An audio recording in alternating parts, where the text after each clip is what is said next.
Bonjour chers amis du web passionnés de sport automobile, je suis ravi de vous retrouver en ce fin de mois d'août pour une émission assez riche puisqu'on parlera karting, rallye et circuit. Le rallye avec les boucles chevrotines et la participation du pilote officiel Hyundai. Nous parlerons aussi du rallye Van Stad où le pilote Paul Liotard s'est retrouvé sans volant au milieu d'une boucle et a continué à piloter son véhicule, chose qu'il faut quand même faire. Nous parlerons circuit avec le Youngtimer Festival, de belles voitures avec les Ferrari, les VW Air-Cooled et les voitures américaines. Et enfin, nous terminerons par le karting avec une des manches du HASAF qui avait lieu dans le nord de la France, proche de Nancy, sur le circuit de l'Homme-Range. Mais pour commencer, je vous propose de partir en Belgique, dans le Hainaut, du côté d'Ornu, où avait lieu le Air-Cooled Fanatic. Ce sont des images signées Gaëtan Cardella.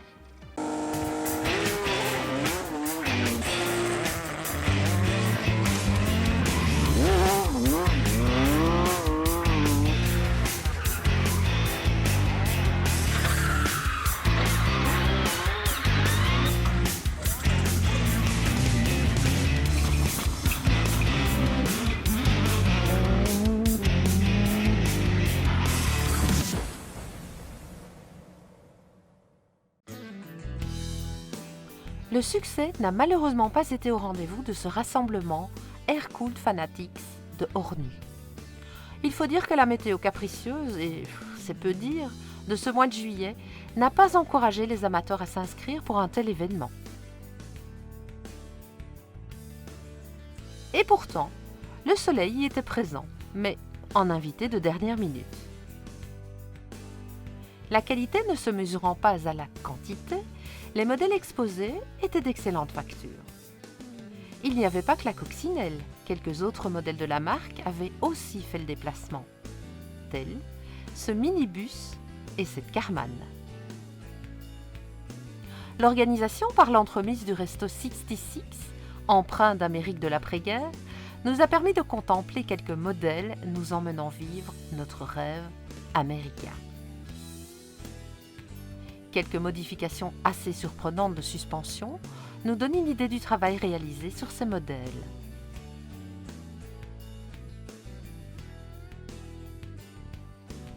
La convivialité était le mot d'ordre de la journée et l'on peut dire qu'aux tables, les discussions allaient bon train au rythme des hamburgers et autres plaisirs divins de ces événements air-cooled. Sans oublier les sacro-saintes conversations autour du moteur.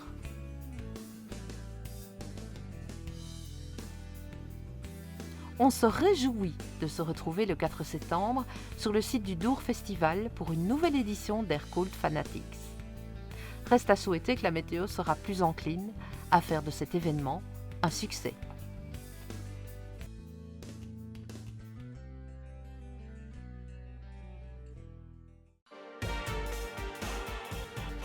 Alors partons maintenant en Flandre et précisément à Staden où avait lieu la manche vaste du rallye éponyme.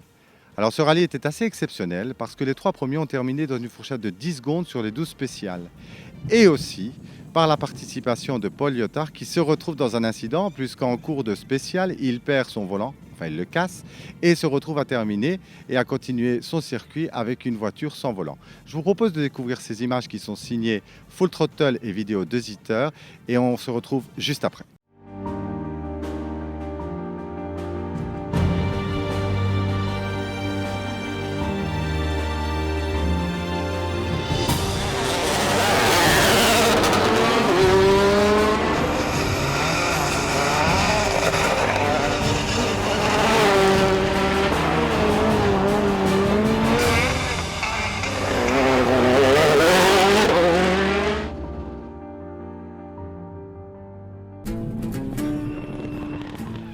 Le rallye de Staden fut une édition exceptionnelle cette année. Le régional de l'étape, Andy Lefevre, a dominé les débats de bout en bout.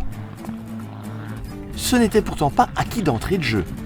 Comme il nous le confiait avant le départ, les R5 ne sont pas comparables à notre Mitsubishi Lancer, mais je vais tenter de leur mener la vie dure, nous disait-il.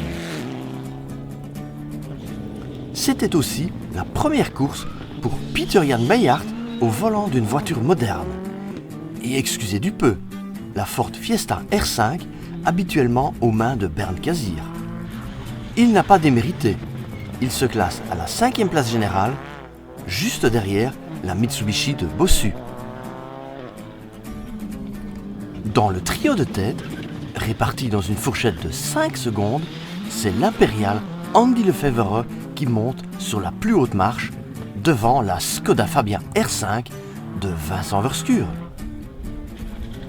Davy Van Est, au volant de sa Ford Fiesta R5 Evo, vient compléter ce podium. En historique, une sacrée mésaventure pour Paul Liétard sur son Escort MK2 qui casse son volant dans la dernière spéciale, confie les morceaux à son copilote et continue en pressant le moyeu, et tout ça à plus de 120 km/h. Malgré ce contretemps, il l'emporte pour 5 petites secondes sur son poursuivant, Bert Cornelis, et son Opel Monza. Tous deux se classent dans le top 10 général, coincés entre les Mitsubishi de Philippe Pic, 6e, et Martin Van Iersel, 9e. Brecht Horn et sa BMW M3 vient compléter ce top 10 du classement général et empocher la victoire en catégorie 1-2 réservée aux pilotes équipés de pneus conventionnels. Brecht Horn signe ici une excellente opération au championnat puisque Stefan Jones, son principal rival, devait abandonner dès la 2e spéciale. Tout profit pour Ludovic Witz au volant de son Opel Astra qui profite des aléas des ténors pour s'emparer de la 2e place à plus de 8 minutes de Horn. Luc Dietz hisse sa Peugeot 106 sur la plus petite marge de ce podium en division 1-2. Il n'y a pas à dire, cette édition du Rallye Van Stade était vraiment extraordinaire à plus d'un titre. On se demande ce que pilotes et organisateurs vont bien pouvoir trouver l'année prochaine pour encore nous surprendre. Parlons maintenant de l'antichambre de la Formule 1, le karting. C'est en France, dans le nord et précisément dans la région de Nancy, sur le circuit de l'Homme-Range, qu'avait lieu une des étapes de la SAF. On découvre tout ça en images par Prodif.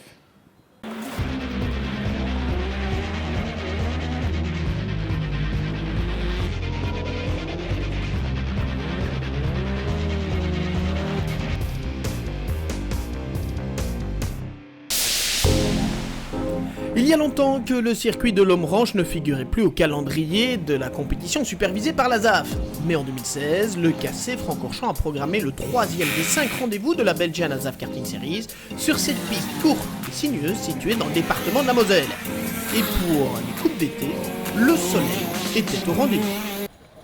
Invaincu jusqu'à présent en Belgian SAF Karting Series, Tristan Foldesi a de nouveau signé la pole position en X30 Senior devant Nigel Verhaeren, le néerlandais Rowan Greenwich et Vincenzo Schilacchi, 4e sur la grille de départ.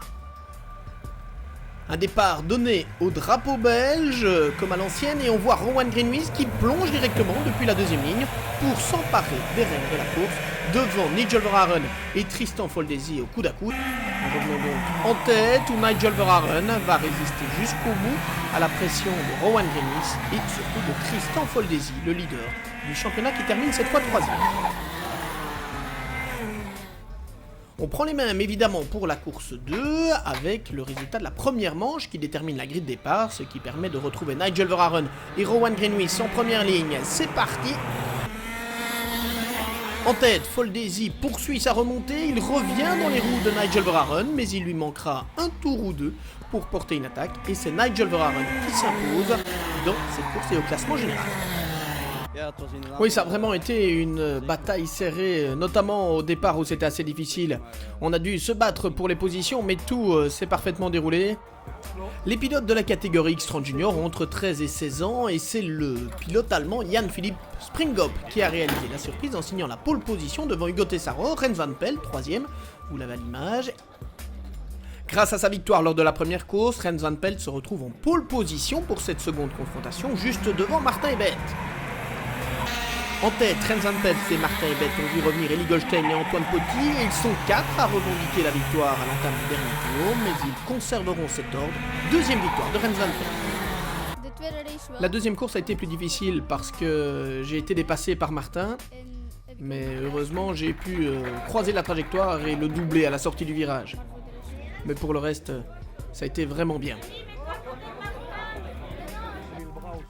Déjà vainqueur à Mariembourg en X30 cadet, la classe des 11-14 ans, Sam Balota a signé de nouveau la pole position. Il a devancé lors des essais Arthur Ronvaux.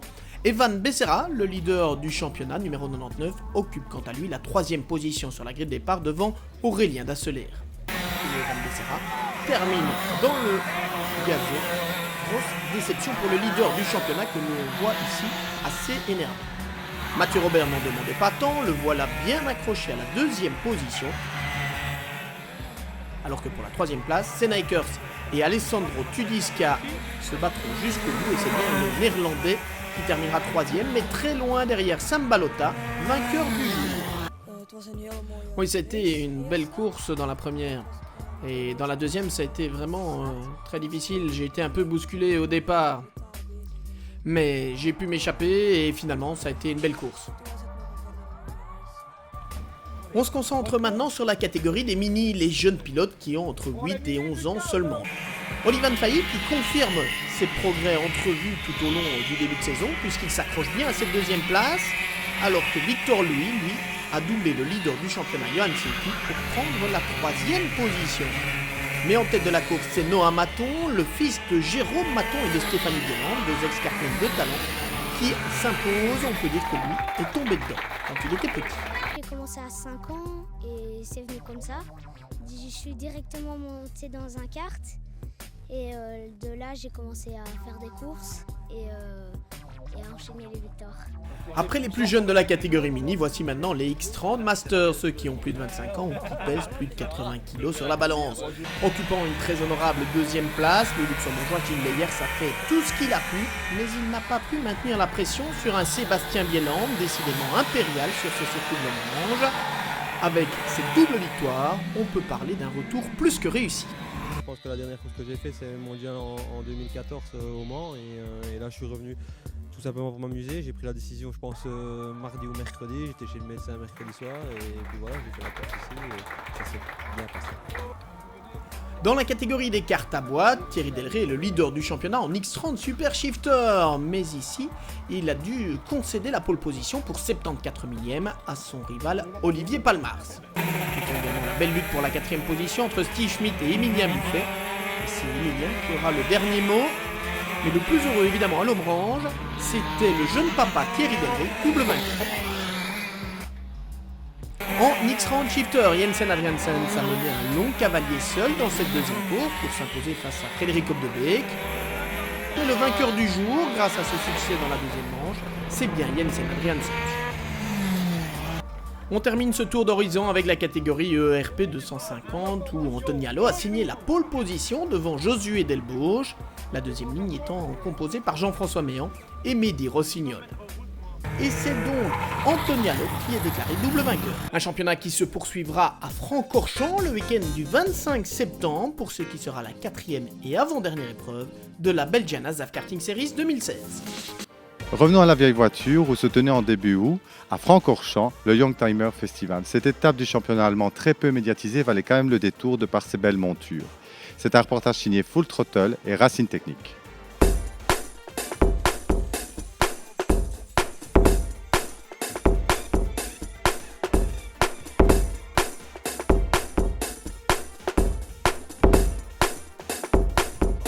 Vous voulez goûter ?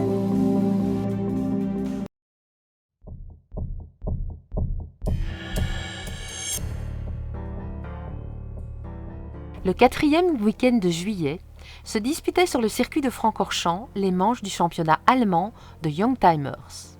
Les jeunes anciennes, comme on pourrait les surnommer.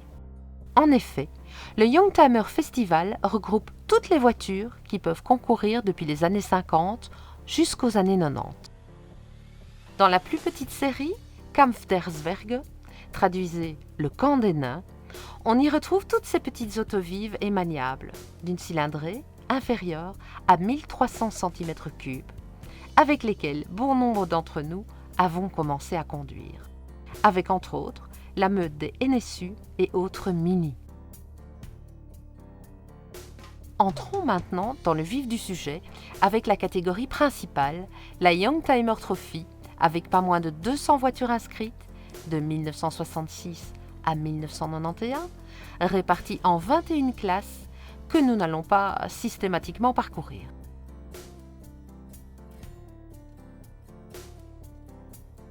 En Youngtimer 1, c'est Wolfgang Kaufmann qui s'impose au volant de son escorte MK1 RS 1600, suivi de Uwe Saller sur BMW 2002. Norbert Engels, avec Mike Strusberg, prennent possession de la dernière marche de ce podium, eux aussi sur BMW 2002. En Young Trophy 2, c'est Hakim Heinrich qui hisse sa BMW M1 sur la plus haute marche du podium, suivi de la Porsche 911 RSR du duo Max Strue et Sascha Schwalme. Le trio de tête est complété par Edgar Salewski, lui aussi au volant d'une Porsche 911 RSR. Le dimanche, une épreuve d'endurance de 3 heures rassemble les GT et voitures de tourisme jusqu'à 1975. C'est dans cette catégorie, la FHR Langstrecken Cup, que l'on retrouve les Ford GT, Mustang, Porsche 914 et autres, qui en décousent de manière parfois spectaculaire durant 3 heures. Comme dans toutes ces épreuves classiques, l'important est de participer et de surtout bien s'amuser. Le classement n'est d'ailleurs qu'une formalité. Entrons maintenant dans la catégorie qui fait rêver la majorité d'entre nous, qui n'avons jamais vraiment connu ces voitures. Le Gentle Driver Trophy, qui regroupe les GT et bolides de course des années 50. On y retrouve par exemple cette Cooper Monaco T49 de 1959, équipée d'un moteur Maserati, ou cette Morgan Plus 4 de 1961. Une Huffaker Genie MK8 de 1963, avec seulement 5 châssis fabriqués par Joey Huffaker.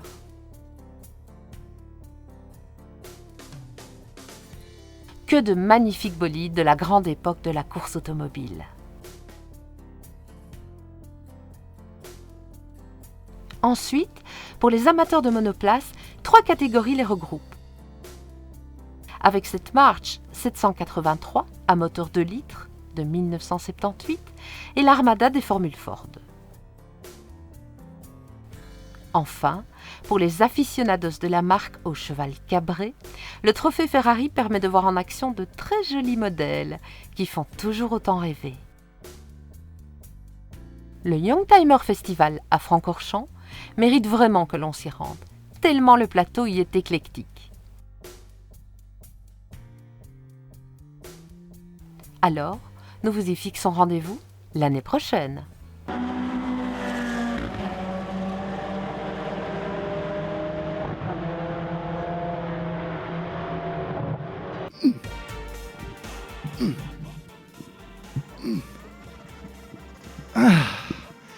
On vient de terminer sur des images de course de Ferrari. Eh bien, je vous propose de rester sur la marque du cheval cabré et de partir dans le Limbourg à Pierce, où avait lieu la 2e édition du Car Coffee et French Pierce. C'est un sujet signé Fabien Bonaved. Quant à moi, on se retrouve juste après, juste le temps de me laisser récupérer et de m'hydrater.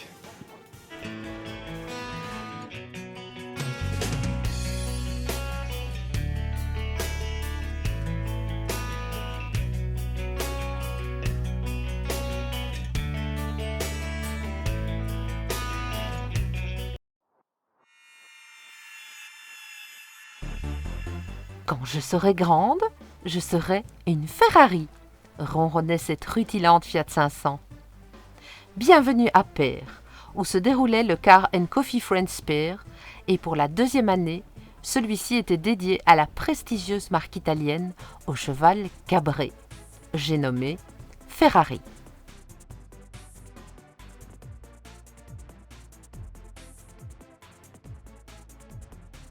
Il y en avait de toutes les couleurs. Enfin, surtout des rouges. Mais ça, tout le monde s'en doutait.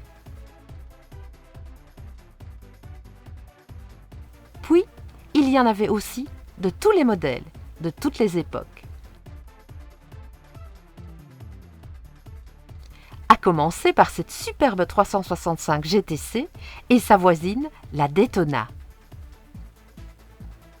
S'en suivent aussi les célèbres 308 et 328 GTB ou GTS. Il y avait l'embarras du choix.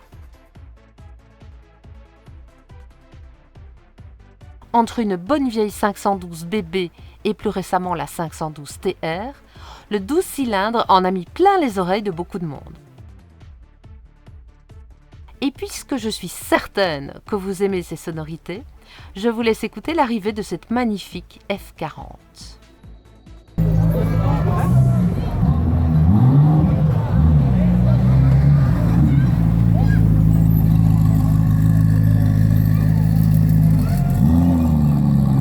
Le centre de Perre était le chef-lieu d'un défilé éblouissant. Le public nombreux ne nous contredira pas. Des F430 ou encore 488 GTB ou 599 GTS, quelques 360 Challenge. Il y en avait pour tous les goûts. Dans tout ce lot de sportifs de Maranello, l'une ou l'autre était venue jouer les troubles fêtes. Mais ce n'était pas pour nous déplaire. Admirez cette magnifique de Tommaso et cette Lamborghini qui se sentait bien seule dans cette marée rouge.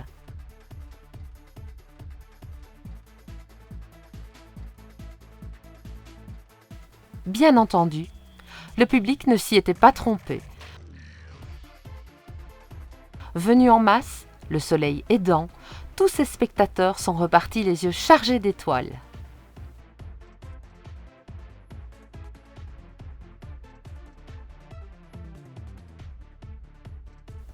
Allez madame, on vous dit à l'année prochaine. Partons maintenant à Antwerp Expo où avait lieu ce week-end du 15 juillet les American Star Whales et les Hercule Whales. Alors attention les yeux, les chromes ont été lustrés, vous allez découvrir des pièces inattendues. Ce sujet nous a été rapporté par Racine Technique et Cyril D Photographie. On se retrouve juste après.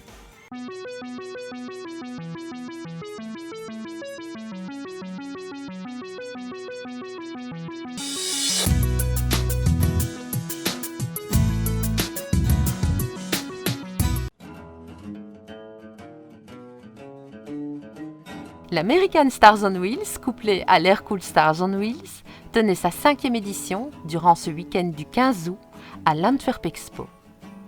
C'était The Place to Be pour toutes celles et ceux qui adorent le chrome et toutes ses mécaniques rutilantes.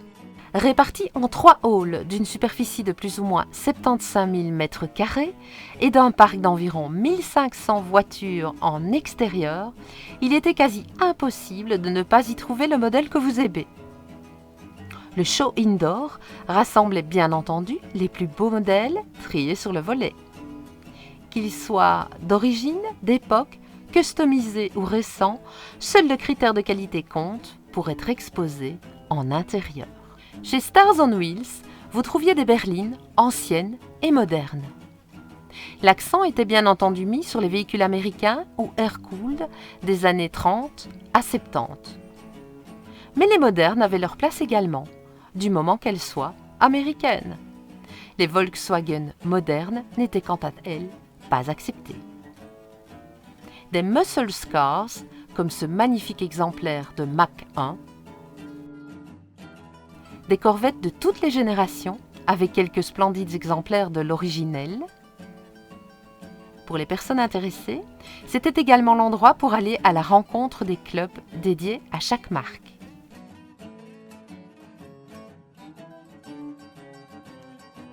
L'imagination débordante de ces passionnés, qu'ils soient anglais, français, luxembourgeois, hollandais ou belges, nous permet de découvrir des modèles scintillants avec un degré de finition exacerbé. Voyez cette Chevrolet Impala de 1963. Lorsqu'elle se déplace sur la route, personne ne peut imaginer à quel point cette auto est bichonnée. Toutes les pièces mécaniques sont chromées, même les triangles de suspension et les mâchoires de frein. L'intérieur n'est pas en reste non plus, bien que plus discret dans l'esprit et les matériaux de l'époque. Ce qui nous emmène vers ces véhicules des années 30 complètement modifiés que l'on appelle les hot rods. Les toits rabaissés, les suspensions modifiées, la mode hot rod, c'est tout un état d'esprit. Puisque nous parlons d'état d'esprit, les plus passionnés déambulaient dans les allées en tenue typique de ces Golden Years. Et il n'y a pas à dire, à cette époque, les tenues étaient belles, colorées, loin des vêtements sobres et sombres de notre époque actuelle. D'ailleurs, si l'idée vous venait de refaire votre garde-robe, il y avait sur place, en plus des sempiternelles échoppes de pièces et autres gadgets en lien avec ces fameuses voitures, quelques boutiques vous proposant des vêtements au style d'époque. Vous aviez même la possibilité de refaire la déco de votre intérieur avec tous les accessoires de cuisine jusqu'au jukebox, symbole de la musique d'après-guerre. Comme nous sommes toujours en période de vacances, cette petite caravane nous permet de nous diriger vers la période suivante et toute cette communauté de passionnés des moteurs refroidis par air et principalement d'origine allemande. Il y avait bien sûr ce minibus, symbole de la période hippie des années 70, et pour les enfants, la version miniature électrique, puis cette version château gonflable, dans laquelle bon nombre de parents seraient bien allés aussi faire un tour. Allez, revenons à nos belles automobiles. Je disais donc, en plus de ces minibus, il y avait pléthore de coccinelles, de Karmann, etc. Là aussi, le souci du détail était poussé à l'extrême, et parfois avec beaucoup d'humour. En voici d'ailleurs un bel exemple. La miniature sur le capot n'est pas le détail le plus intéressant. Regardez plutôt sur le côté, le jerrycan. Enfin, surtout l'inscription sur ce dernier, Beetlejuice, qui signifie jus de coccinelle. Il n'y avait pas vraiment de jus de fruits, mais il était possible de boire et manger sur place dans un esprit plutôt belge. On quitte gentiment l'endroit et on vous dit à l'année prochaine.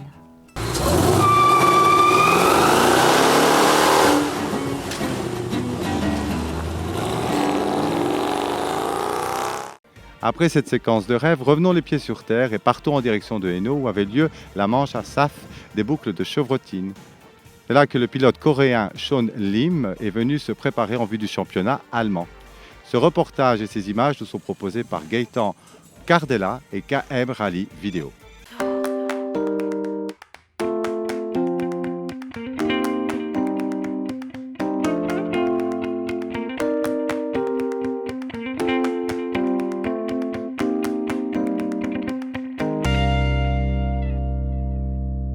Avec pas moins de 125 voitures au départ, réparties entre modernes et historiques, le plateau des boucles chevrotines était prometteur. En plus des nombreux pilotes belges, bon nombre de pilotes des pays limitrophes avaient fait le déplacement. Et, plus inattendu, un pilote coréen. Le public, venu autour de Sautin, ne le regretta pas.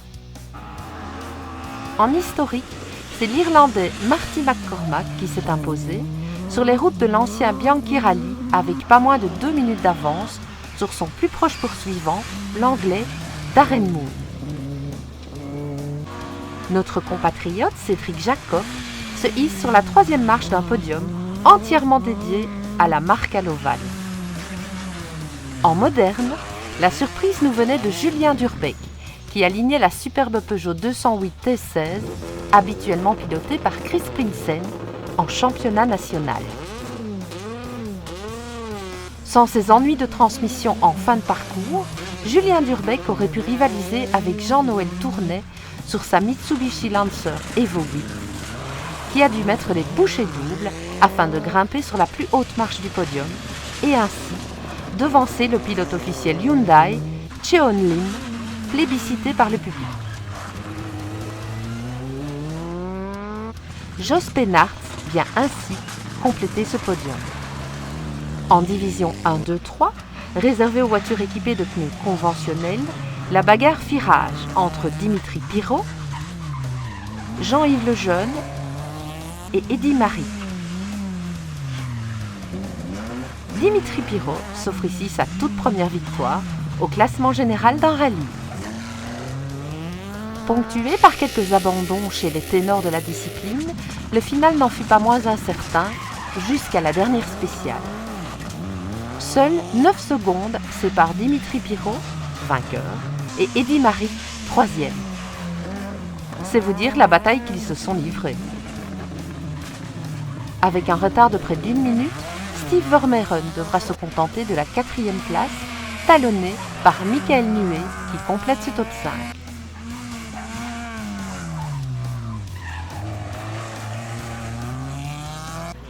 Deleuze, vainqueur en classe 3-9, échoue à la porte de ce top 5 en s'adjugeant la 6e place de ce classement général.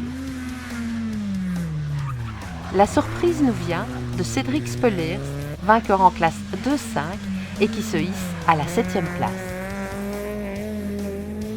Marc Delfosse, vainqueur de la classe 3-8 au volant de sa Suzuki Swift, prend possession de la 9e place et Olivier Saucé vient clôturer ce top 10. Avec la plus petite voiture du plateau, en classe 1-1, Joël Bornet s'empare de la 33e place en laissant pas moins de 10 voitures de catégorie supérieure derrière lui.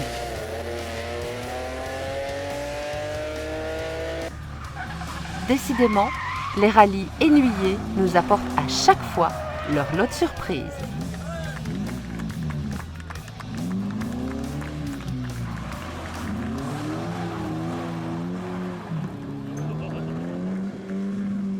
Voilà, eh bien notre émission touche à sa fin. Avant de nous quitter, petite note sur votre agenda. Notre ami Paul Fréquin, qui a déjà présenté cette émission, c'était au mois d'août dernier, remettra dès le 3 décembre ses fameuses Champions Day. De plus, nous vous proposons le concours suivant. Si vous souhaitez remporter des cartes d'entrée pour les Renault Sport Series à Francorchamps, c'est le 24 et le 25 septembre, rien de plus facile. Allez sur notre site Facebook ou sur notre chaîne www.racine-channel. Laissez-nous un message et les plus rapides seront les plus chanceux.